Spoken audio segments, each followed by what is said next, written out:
तो हेलो दोस्तों, आज हम आए हुए हैं आपका वही चैप्टर, वही अध्याय है। ये चैप्टर का नेम भी वही है, ठीक है। आपको आज हम बताने वाले हैं कि जो हमने अगला टॉपिक में जो छोड़ा था मैंने कि उसका फैराडे के चुंबकीय प्रेरण के नियम, ठीक है, उनका जो नियम था, दो नियमें थे उनकी बताई गई थी। और यदि उनके क्या किया जाए, उनके परिवर्तन के कई तरीके थे और उन परिवर्तन के तरीकों को मैं आज पढ़ने वाला था, हम लोग पढ़ने वाले थे आज। तो वही चीज़ें आज हम जानेंगे कि चुंबकीय फ्लक्स में परिवर्तन करने की तरीके क्या हैं, ठीक है। कई प्रकार की तरीके थे, जैसा कि उन्होंने कहा कि 3 प्रकार की तरीके। क्या पहला तरीका ये था कि कुंडली से गुजरने वाले चुंबकीय क्षेत्र, मतलब कुंडली से गुजरने वाले चुंबकीय क्षेत्र की तीव्रता में परिवर्तन करके, मतलब चुंबकीय क्षेत्र की तीव्रता में परिवर्तन करके और चुंबकीय क्षेत्र में कुंडली को घुमाकर, दूसरा कंडीशन था ये। और तीसरा कंडीशन क्या था कि कुंडली को चुंबकीय क्षेत्र के बाहर, मतलब कुंडली को चुंबकीय क्षेत्र के बाहर, मतलब चुंबकीय क्षेत्र से एकाक बाहर खींच कर, ठीक है। और हम जानेंगे अब इसी के अंदर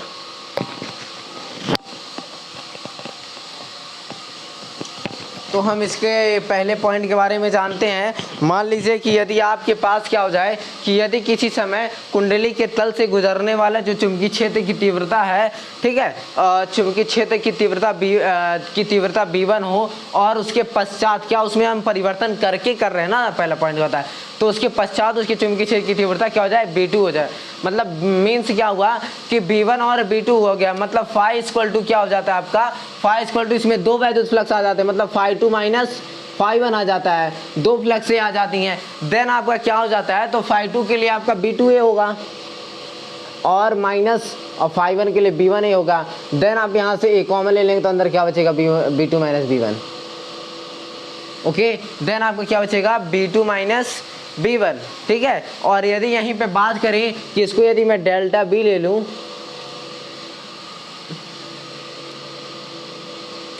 फाई बराबर, ठीक है, तो आपका पहला कंडीशन में ही आता है, ठीक है, फाई बराबर B A into delta B, ठीक है। अब जानते हैं क्या कि यदि किसी समय दूसरा कंडीशन क्या कहता है कि चुंबकीय क्षेत्र की कुंडली को घुमाकर, मतलब यदि किसी समय कुंडली का तल, मतलब कुंडली का जो तल है, ठीक है, वो क्या हो, चुंबकीय बल रेखाओं के लंबवत हो, तो क्या होता है, तो उसे संबद्ध चुंबकीय फ्लक्स φ1 बराबर BA होगा, ठीक है। यदि मान लीजिए आपका यहाँ पे वही बात पड़ा कि आप मान लीजिए फाई बराबर φ2 माइनस φ1, देन आपका क्या पड़ेगा, ये तो आपका BA ही आएगा, ठीक है। और घुमाने के पश्चात जो चुंबकीय क्षेत्र की तीव्रता होगी ना, तो यदि मान लीजिए हम घुमा रहे हैं, ठीक है, और 90 डिग्री का कोण बन गया, यदि 90 डिग्री का कोण बन गया तो cos 90 डिग्री की वैल्यू क्या होती है, 0 होती है। तो आपका φ2 की वैल्यू क्या आ जाएगी, 0, सॉरी, φ2 की वैल्यू 0 आ जाएगी। देन आपका फाई बराबर क्या हो जाएगा, माइनस BA। एनी प्रॉब्लम, नहीं प्रॉब्लम, ठीक है। अब इसी प्रकार यदि मान लीजिए हमें 180 डिग्री पर यदि इसको घुमाएं, कितना, 180 डिग्री पर बना दिया जाए, यहाँ पे यदि 180 डिग्री पर यदि हम घुमाएं तो आपका φ2 की वैल्यू क्या आ जाएगी, माइनस BA, फिर माइनस BA, तो minus BA equal to minus 2BA, ये दूसरा कंडीशन ही है, ओके, ठीक है। तो यदि 80 डिग्री के कोण बनते हैं तो cos 180 का वैल्यू होता है -1, तो देन आपका आ जाता है माइनस BA, क्योंकि क्या होता है, फाई बराबर BA cos थीटा, तो cos थीटा होता है ना, तो cos थीटा की जगह वैल्यू रख करके फाइंड आउट करते हैं मान को, ठीक है।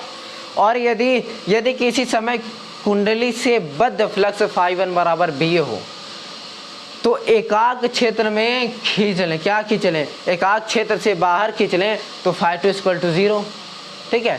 देन आपका क्या हो जाएगा, तब फाई बराबर आपका क्या आ जाएगा, फाई बराबर φ2 माइनस φ1, तो आपका क्या आ जाएगा, 0 माइनस BA बराबर माइनस BA, तो आपका फाई बराबर क्या हो गया, BA minus BA। Okay, that's solve question, done. हाँ, अब हम जानते क्या है, प्रेरित धारा तथा प्रेरित आवेश, क्या प्रेरित धारा तथा प्रेरित आवेश के बारे में हम जानने वाले हैं। ठीक है,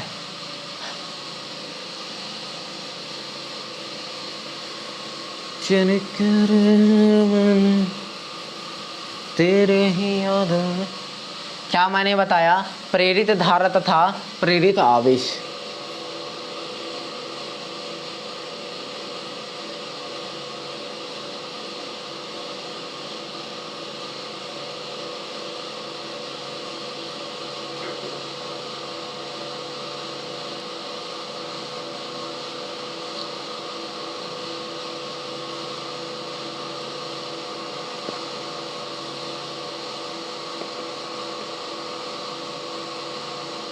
प्रेरित धारा तथा प्रेरित आवेश के बारे में जब हम जानेंगे तो मान लीजिए यदि हम पहले प्रेरित धारा के बारे में जानते हैं, किसके बारे में जानते हैं? पहले हम जानते हैं किसके बारे में? प्रेरित धारा के बारे में। देन हम जानेंगे तब प्रेरित आवेश के बारे में। ठीक है, तो यदि मैं प्रेरित धारा के बारे में जानूं, यदि जो फेरों की संख्या है वो n हो जाए, क्या? फेरों की संख्या n हो जाए तथा उसे संबद्ध चुंबकीय फ्लक्स में परिवर्तन की दर delta phi upon delta T हो जाए। परिवर्तन की दर क्या हो जाए? Delta phi upon delta T.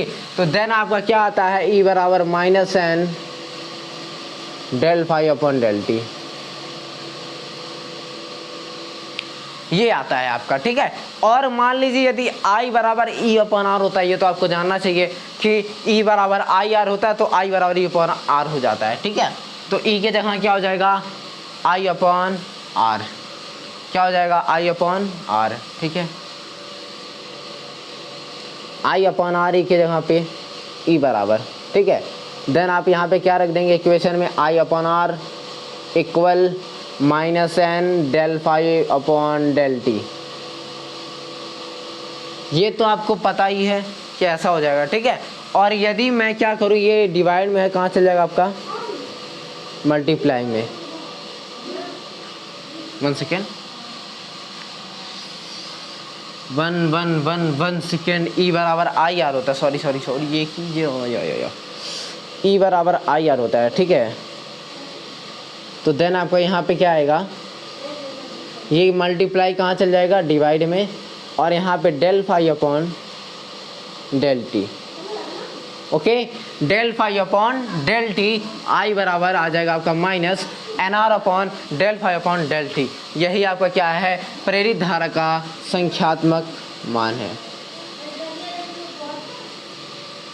अब हम जानते हैं प्रेरित आवेश के बारे में। ठीक है, तो Q बराबर आपका क्या होता है?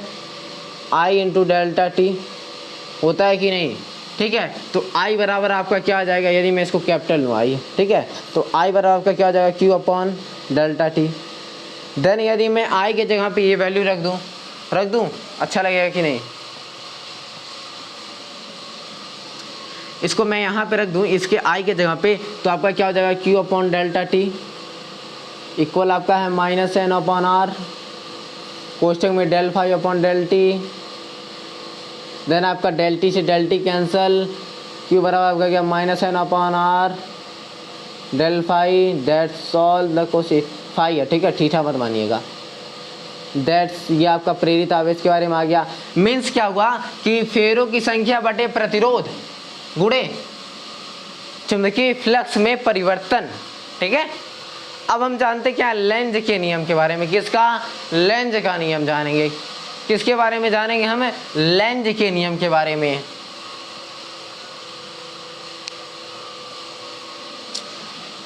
हो गया है याराना तेरी। ठीक है, तो अब हम लेंज के नियम के बारे में जानेंगे। इसमें भी लेंज ने एक नियम दिया। ठीक है, अच्छा आप भी तो ये जानते होंगे, न्यूटन ने एक नियम दिया था, क्रिया प्रतिक्रिया का नियम। ठीक है, दिया था कि नहीं? तो थोड़ी मोड़ी चीज़ें उनसे मिलती हैं। इनका क्या था कि वैद्युत चुंबकीय प्रेरण है। मान लीजिए सन 1834 में लॉरेंज ने एक नियम दिया जो बंध परिपथ में धारा की दिशा की जानकारी देता है। मतलब बंध परिपथ, परिपथ कैसा हो? बंद परिपथ हो, खुली परिपथ नहीं हो, बंद परिपथ हो, तो उसकी दिशा की, उसमें जो आपका प्रेरित धारा की दिशा को ज्ञात करने के लिए उन्होंने एक जानकारी दी। इस नियम के अनुसार चुंबकीय वैद्युत चुंबकीय प्रेरण की प्रत्येक अवस्था में वैद्युत चुंबकीय प्रेरण की प्रत्येक अवस्था में प्रेरित धारा की दिशा, मतलब क्या कि जो वैद्युत चुंबकीय प्रेरण है उसमें क्या प्रेरित धारा की दिशा इस प्रकार होती है कि किस प्रकार होती है, इस प्रकार होती है कि वह उस कारण का विरोध करती है जिसके कारण वह उत्पन्न होती है। मीन्स क्या हुआ कि जिस तरह मैंने बताया न्यूटन की क्रिया प्रतिक्रिया का नियम क्या होता है, जितना आप फोर्स लगाएंगे उतना आपको मिलता है, ये तो आप जानते हैं। उसी प्रकार यहाँ पे बात हुई कि जिस तरह उसकी दिशा इस प्रकार होगी, जहाँ से क्या होगा, जहाँ से आपकी उस कारण का विरोध करेगी जहाँ से वो उत्पन्न होगी। मीन्स कि जैसे न्यूटन ने बताया यहाँ पे लड़ा और गया बॉल उधर, वही काम यहाँ भी हो रहा है, जहाँ से ये उत्पन्न हो रही है उसी का वो विरोध करेगी। लॉरेंज ने यही बल दिया, बंद परिपथ के लिए ये दिया, इन्हें खुले बंद परिपथ के लिए नियम प्रतिपादित किया। लॉरेंज के नियम की पुष्टि क्या हुई, नियम की पुष्टि करने के लिए क्या हुआ, लॉरेंज के नियम की पुष्टि फैराडे के प्रयोगों द्वारा की जाती है। ठीक है, जब किसी चुंबक में कुंडली के सापेक्ष गति प्रदान की जाती है तो धारा उत्पन्न होती है तो किसी दंड चुंबक का उत्तरी ध्रुव ले जाइए और के पास, यदि कुंडली के पास अब उत्तरी ध्रुव ले जा रहे हैं, मतलब चुंबक इधर है, आपका कुंडली इधर है, तो आप इसको पास में ले जा रहे हैं। ठीक है, कहाँ ले जा रहे हैं, पास में ले जा रहे हैं, तो आपका क्या होता है, तो कुंडली में इस प्रकार उत्पन्न होती है, तो कुंडली में धारा इस प्रकार उत्पन्न होती है कि वह कि इस कारण कुंडली का चुंबक क्या होता है, उत्तरी ध्रुव बने ताकि गति क्या हो जाए, उसका विरोध कर सके। मीन्स क्या हुआ कि ऐसा ले जाइए ना कि उत्तरी ध्रुव हो जिसके कारण क्या करे, वो उसका विरोध करना प्रारंभ करे। ठीक है, तो दैट्स आपको यहाँ पे जो मैंने बोला वो डिफिनेशन और डायग्राम शो हो रहा होगा। ओके,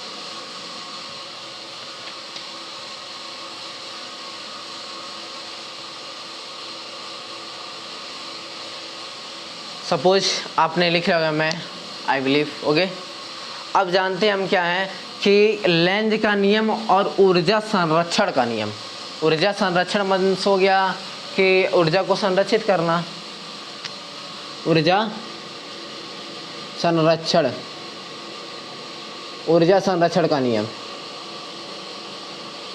ठीक है, ऊर्जा संरक्षण का नियम क्या होता है कि जब चुंबक को उत्तरी ध्रुव को कुंडली के किसी तल के पास लाया जाता है, मतलब उत्तरी ध्रुव को चुंबक के उत्तरी ध्रुव को किसी भी तल के पास लाया जाता है, तो लेंज के नियम अनुसार वह तल उत्तरी ध्रुव बन जाएगा। कैसे बन जाएगा, वह तल उत्तरी ध्रुव बन जाएगा, तभी ना वो उसका विरोध करेगा। मीन्स यदि आप, मतलब ये हुआ कि यदि आप माइनस ले जा रहे हैं और तो वो वाले कुंडली का वो क्या हो जाएगा, वो माइनस बन जाएगा। तो जब माइनस होंगे तो प्रतिकर्षित होगा, मतलब क्या होगा, वो उसका विरोध करेगा। तो दैट्स वही कहना चाहा इन्होंने लेंज ने कि जैसे आप उत्तरी ध्रुव चुंबक का ले जा रहे हैं पास में, यदि उत्तरी ध्रुव आप चुंबक का ले जा रहे हैं तो उधर से जो आपका कुंडली रहेगा वो उत्तरी ध्रुव बन जाएगा। ठीक है, ओके,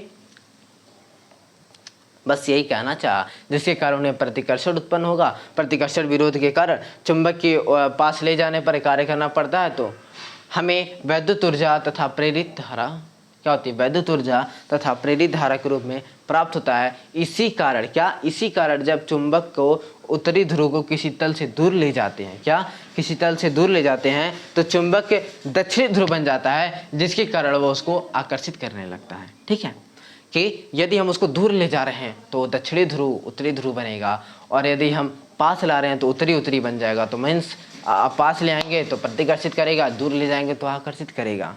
ये बात होती है यहाँ पे। ठीक है, बस यही बातें थी इसमें, और कुछ नहीं था। तो उपरोक्त विवेचना से यह स्पष्ट होता है कि आगे जो मैंने पढ़ा, तो यांत्रिकी ऊर्जा को वैद्युत ऊर्जा में बदलते हैं। ये क्या करते हैं, यांत्रिकी ऊर्जा को वैद्युत ऊर्जा में बदलते हैं। लेंज का नियम ठीक इसी प्रकार है कि वह ऊर्जा संरक्षण का नियम एक कहलाता है। ठीक है, कि इसी नियम को हम ऊर्जा संरक्षण का नियम भी कह सकते हैं। ओके, तो मिलते हैं अगले वीडियो में, तब तक ले जाएं जय भारत। अगला आपका टॉपिक रहेगा फ्लेमिंग के दाएं हाथ का नियम और एक समान चुंबकीय क्षेत्र में चालक की गति। ठीक है, थैंक यू फॉर वॉचिंग।